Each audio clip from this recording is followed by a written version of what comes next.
Hello everyone, welcome to my another mini vlog. আজি হৈছে 22 ফেব্ৰুৱাৰী ভাইটিৰ বাৰ্থডে। তাৰ যেহেতু এক্সাম হৈ আছিল সেইবাবে ঘৰত একো বিশেষ আয়োজন কৰা হোৱা নাছিল বাৰ্থডে। আমি কিটাই কথা পাতিলো যে হৰকৈ তাক আমি বাহিৰতে সাৰপ্ৰাইজ এটা দিও।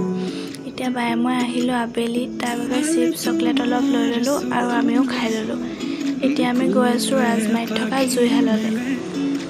এয়া আমি আহি জুইহাল পাই গলো। ফাৰ্ষ্টে ইয়াতে আহি ভাইটিক কেকটো কটুৱাই ললো। কেকটো কটাৰ পাছত আমি খাবৰ বাবে বস্তুবোৰ অৰ্ডাৰ দি বাহিৰতে ফটোছটো কেইখনমান মাৰি ললো।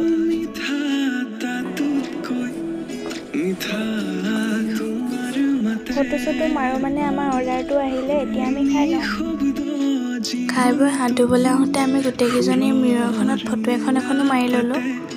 এতিয়া আমি ঘৰ যাব লৈছো। মই ভাবিছো আজি ভিডিঅ'টো ইমানতে সামৰিম আৰু যদি ভিডিঅ'টো চাই ভাল লাগিলে like, comment, share and subscribe কৰিব নাপাহৰিব। Thank you for watching my video'.